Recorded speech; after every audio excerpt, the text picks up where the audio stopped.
Well, well, well, good people. It's Django Unchained this week, and let's see what the fuss is all about. Django Unchained is a marvelously enjoyable piece of subversive entertainment. White cake.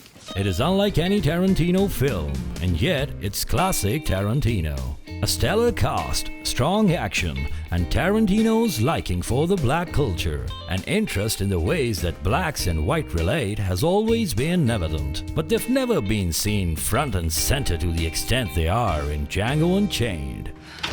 Mommy, I'm home. Hey, baby. How was school? The opening credits take you back into the 60s, a poetic admiration of Sergio Leone's masterpiece, The Good, the Bad and the Ugly.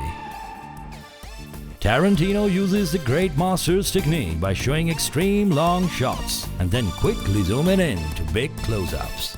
Set in the pre-Civil War era of black slaves and ruthless white oppressors, this is a story of justifiable vengeance, where Jamie Foxx is Django, a slave whose encounter with Dr. King Schultz sets the film's plot into motion. State your business or prepare to get winged! Dr. King enters into negotiations to purchase Django, and we come to know that King is a cold-blooded bounty hunter. As soon as Django is freed from a chain gang, Dr. Schultz recruits him to identify 3 outlaws. Django is someone who knows where certain wanted men can be found, and scene after scene, Dr. Schultz digs himself into deeper holes and then amazingly escapes from them. You owe me $200. We come to know only Django can identify the notorious Brittle brothers, and Dr. King hopes to collect a considerable reward. In exchange for his services, Django gets his chance on revenge. Why does Schultz do this? Because he likes Django and hates slavery. Django identifies his old masters, and you don't complain about any excessive violence if you've chosen to watch a Quentin Tarantino film. The horrific punishment is shown in flashback as Django and his wife Broomhilda try to run away. We witness Django and King taking down a brother each. Sure that's him? Yes, I'm sure that's Ellis Brittle.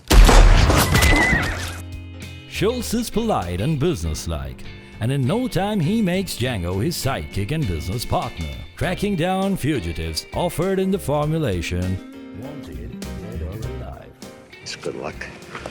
Christoph Waltz's role of a German is his second collaboration with Tarantino, after his villainous Nazi role in Inglorious Basterds, for which he won an Oscar for supporting actor. Ooh, that's a bingo! Quentin actually wrote the role of Django with Will Smith in mind, but Smith ultimately decided to pass. Too bad for him, eh? It had to be a love story, not a vengeance story. Tyrese Gibson, Chris Tucker, Terrence Howard, Michael Kenneth Williams, and Idris Elba were all considered for the role of Django. Eventually, Tarantino offered the part to Jamie Foxx. The D is silent. A film like this with Quentin Tarantino and not expect that. I think that's what you sign up for. This is the first Tarantino movie not edited by Sally Menke, who died in 2010. Fred Raskin, the former assistant to Menke, took over the editing duties.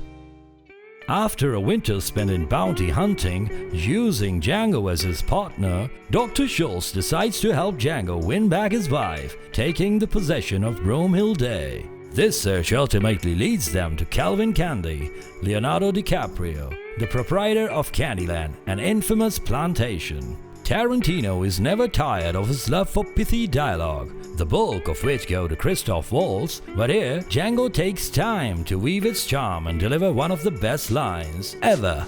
I'm curious what makes you so curious. According to Schultz, if he and Django were to show up at Candyland and offer to buy Broomhilda directly, they'd be laughed off the plantation. So they hatch a plan to pose as men looking to buy a Mandingo fighter.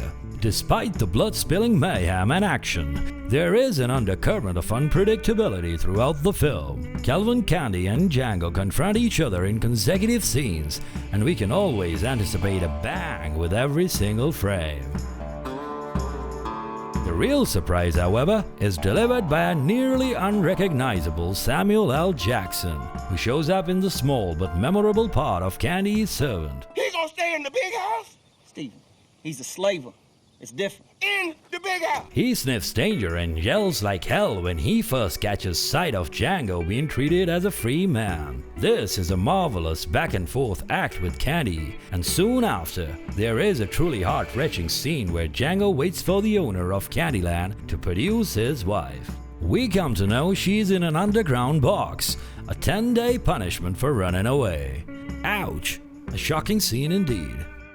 Dr. Schultz makes an arrangement to join both husband and wife, but seeing her husband comes as a shock to Broomhilda, and she faints without saying a word. Soon after, at the dinner table, Calvin Candy, Leonardo's first ever completely villainous role, delivers the top racist speech in cinema ever.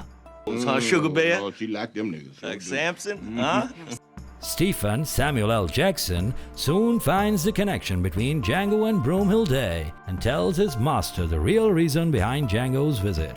Calvin explodes with anger by sawing up the skull of a slave at the dinner table. You can examine the 3 dimples inside Broomhilda's skull! And after his explosive monologue, Dr. Schultz is forced to buy Broomhilda at gunpoint. And as everything appears to settle down between them, Calvin makes an unusual request. You really want me to shake your hand? The funny moments come when least expected. I insist. And the humor is dark, yet cuts through the tension, bringing in the laughs. You really want to look at those. The ensemble cast dances to the tunes of Tarantino with expertise. After Inglorious Basterds and Kill Bill, it's reasonable to assume that Django Unchained is yet another of Tarantino's elaborating revenge fantasies. In a scene in which Stephen is describing what will happen to Django after he is shipped to the mining company, Stephen ends his monologue by saying, "And that will be the story of you." And that will be the story of you, Django. Pow! And all Quentin Tarantino fans are not only familiar with this line, previously used in Kill Bill Volume 2, but they can well assume that at this point, Django will come out the hero and win this battle. Ooh yeah! The final sequence is the most satisfying for movie lovers, as in the tradition of any good movie, Foxx's character must shoot his way through hell and get his girl. The film is entirely consistent with its playfulness, only regaining excitement with the gloriously chaotic and blood-soaked finale. Now, it's impossible to deny that there's a lot to admire in this stylish revenge fantasy that's filled with unforgettable touches only Tarantino could get away with. We'll love it when it ends with Django and his wife are seen riding in the sunset as free individuals. Well folks, that's it for Django. The D is silent. Thank you for watching.